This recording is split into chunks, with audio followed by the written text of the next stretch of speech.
Alors déjà, qu'est-ce qu'un antagoniste? Un antagoniste, c'est le rival, l'opposé du protagoniste. Faut savoir qu'il a le même objectif que le protagoniste, mais pas forcément pour la même raison. Par exemple, dans Harry Potter, Harry et Voldemort sont pendant les 7-8 films en conflit, mais pas pour la même raison. C'est-à-dire que Harry veut gagner le combat pour sauver le monde des sorciers des Mange-Morts, tandis que Voldemort veut gagner le combat dans une quête de pouvoir pour devenir le plus puissant que n'importe qui, pour vivre en fait, quitte à faire mourir Harry au final. Mais pourquoi l'antagoniste est souvent placé dans la posture du méchant? En fait, le protagoniste est le personnage le plus décrit, dont on connaît le plus de choses. Autrement dit, qu'il ait effectué des actions saines ou malsaines, c'est son point de vue que l'on a et c'est donc lui qu'on croira, c'est pour lui qu'on aura de l'empathie, etc. Dans un récit où le protagoniste raconte sa version de l'histoire, l'antagoniste sera en théorie décrit comme le méchant. A l'inverse, dans un récit où l'antagoniste raconte sa version de l'histoire, celui qui était le protagoniste dans le cas précédent devient l'antagoniste, car il est opposé par n'importe quel moyen au protagoniste de cette histoire. Does that make sense? Dans ce cas, celui qui est alors le protagoniste est bien plus décrit. Ses actes passés sont peut-être plus justifiés, ce qui fait qu'on éprouve plus facilement de l'empathie pour ce personnage que pour l'autre.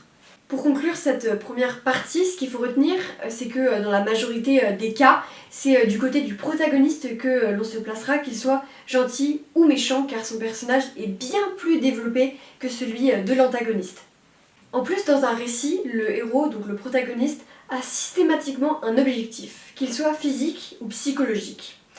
C'est cet objectif qui nous pousse à rester jusqu'à la fin. On veut savoir si le héros atteindra cet objectif ou échouera, et bien évidemment, on a envie de le voir réussir. Dès lors que le protagoniste rencontre un obstacle, on éprouve une insatisfaction, du stress, de la colère, etc. Bref. Mais tiens donc, on a dit que qui était l'obstacle du protagoniste? L'antagoniste. Dès lors que l'on sait ça, il est facile de comprendre pourquoi les antagonistes sont souvent vus comme les méchants de l'histoire. En fait, tout est question de point de vue. Maintenant, si on prend une œuvre cinématographique où le point de vue des antagonistes est plus mis en avant que le point de vue des protagonistes, ça donne quoi? Moi, j'ai décidé de parler du film Descendants, parce que normalement, beaucoup de gens l'ont vu, le connaissent, mais il y en a plein d'autres évidemment. Dans ce film, ce qui est intéressant, c'est que les antagonistes sont aussi les protagonistes. Mal, Evie, Carlos, Jay, c'est tout. Enfin non, il y en a d'autres, mais... sont d'abord introduits comme antagonistes, et au fil de l'histoire deviennent des protagonistes, car on en apprend davantage sur eux. Ce qui est aussi bien dans cet exemple avec Descendants, c'est que Audrey, la fille de la Belle au bois dormant, Aurore, était à l'inverse, elle, initialement une protagoniste. Seulement dans le 3, le troisième film, elle devient une antagoniste car elle s'oppose soudain aux objectifs, aux idéaux des personnages alors devenus protagonistes. C'est intéressant de voir qu'en fait ce statut d'antagoniste-protagoniste, ça veut rien dire en fait, parce qu'un méchant peut devenir un gentil et inversement. Je pense qu'une fois qu'on a compris ça, ça peut être intéressant d'essayer de jouer avec en créant un film comme ça et de voir... de quel côté se positionnera le spectateur si les rôles s'inversent constamment. Cet exemple de Audrey dans Descendants est parfait pour nous amener à la troisième et dernière partie. Qu'est-ce qui pousse un protagoniste à devenir un antagoniste? Pour répondre à cette question, j'ai beaucoup d'exemples en tête pour appuyer mes propos, mais je vais en choisir qu'un seul parce que sinon la vidéo durerait 1 heure. Donc on a dit au début de la vidéo qu'un antagoniste c'était un personnage qui s'était opposé à l'idéologie du protagoniste. Pour cet exemple, on va prendre le Joker. On va partir du principe que le protagoniste, c'est la société elle-même. On connaît bien ce personnage qui est le Joker, personnage incompris en marge de la société et rejeté par celle-ci. Ici, c'est sa différence de mentalité qui en fait un personnage incompris. Pour lui, la société est corrompue et absurde. Il exprime un profond mépris pour cette société et ses normes. Son objectif est de semer le chaos pour détruire cette vision pessimiste de la société. Mais l'objectif de la société, donc le protagoniste, c'est d'éliminer le Joker pour y rétablir l'ordre. Le protagoniste et l'antagoniste ont donc le même objectif, s'éliminer l'un l'autre, seulement ils n'ont pas la même raison de le faire. Mais alors ici, qui est le véritable méchant ? Encore une fois, cela dépend du point de vue. Nous, qui faisons partie de cette société, par exemple, verrons plutôt le Joker comme un antagoniste. Là où le personnage de Joker est très bien fait, c'est qu'on arrivera facilement à partager son point de vue. L'intention était sûrement de faire une critique de notre société actuelle et c'est très réussi. Donc avec cet exemple, on peut voir que si nous, composants de la société, considérons le Joker comme le méchant, la personne en tort, pour lui, c'est la société qui est absurde et qui devrait changer.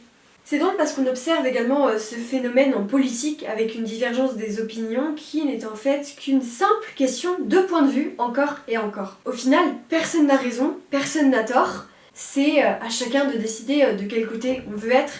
Et c'est le problème aujourd'hui avec le cinéma, je pense, où c'est difficile de détailler autant le passé, la personnalité, les idéaux d'un personnage aussi bien qu'un autre. Je vais pas donner d'autres exemples aussi détaillés parce que sinon, comme je l'ai dit, la vidéo durerait 1 heure, mais je peux citer quelques autres raisons qui pourraient pousser un personnage à devenir un antagoniste. Alors déjà, suite à une prise de conscience, je pense notamment à Snow dans Hunger Games, suite à une trahison, une perte de foi ou à la peur de l'abandon comme Anakin dans Star Wars, suite à la perte d'un être cher, comme Octavia dans Les 100, par frustration, sentiment d'injustice, sentiment d'être incompris, comme le Joker, comme on l'a dit. Bref, la liste est longue. Juste pour préciser, je ne suis en aucun cas en train de justifier les actes terribles de certains méchants de cinéma. J'essaie juste de comprendre et d'analyser comme je peux quelque chose qui m'a toujours fascinée. En tout cas, on arrive à la fin de cette vidéo. Je pense que le plus important à retenir, c'est que le concept d'antagoniste, en fait c'est qu'une question de point de vue et que le protagoniste est l'antagoniste pour son opposant et inversement. Ce qui est sûr, c'est que ce sujet me fascine tellement que je pourrais en écrire un livre. Et j'espère que pendant ces quelques minutes qu'ont duré la vidéo, ça vous aura passionné également.